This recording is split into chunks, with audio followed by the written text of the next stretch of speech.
All right, we're going to talk a little bit about wood species. This is an example of a lot of the woods that we use. We've got white oak, cherry, walnut, and maple. These are all locally harvested. Some things about, we'll show you a cool thing about white oak with West T over there, but it's a very unique wood. Cherry will darken in the sun, so as it gets exposed to sunlight, the color of cherry darkens. Walnut does the opposite. It will lighten in the sun. So you see people that, you've got cherry floors where you had a rug down or whatever, it'll be a lot darker around where that rug was. Walnut would do the opposite. It would bleach out in the sun. Maple stays the same. White oak, probably the most stable wood that you can work with. And we do a lot of quarter sawn white oak, so you get that what's called rave fleck in it, which makes it very beautiful. This is Wes T. Knoll, my business partner, vice president. There's a cool trick you can do to see the difference between white oak and red oak and why white oak is so unique. You got the veins of the tree or whatever, we think they're capillaries, I don't know.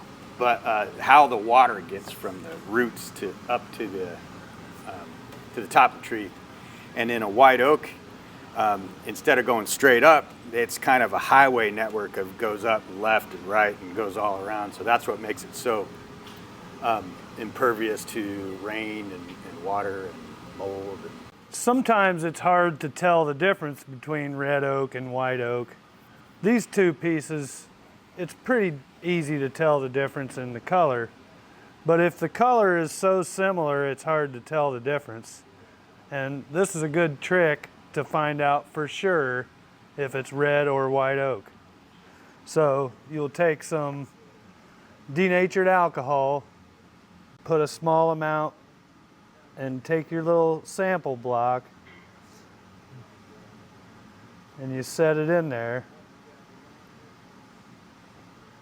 And you'll see very quickly how it's drawing that up through the capillaries. That's awesome.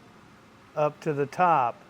On the red oak. On the red oak, the capillaries run like little bitty straws all stacked up together. So that's why it absorbs so much moisture, and it's not nearly as good for water resistance as white oak. So if you can see now, it's pulled it all the way up to the top.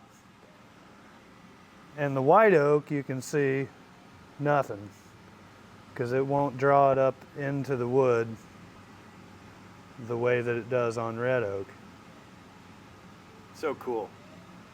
That's why they build ships out of white oak. Yeah, and red oak is an interior wood. It won't stand up to the weather. And then you can go. That's how much moisture was inside there that blew right out of there. The white oak, on the other hand, nothing.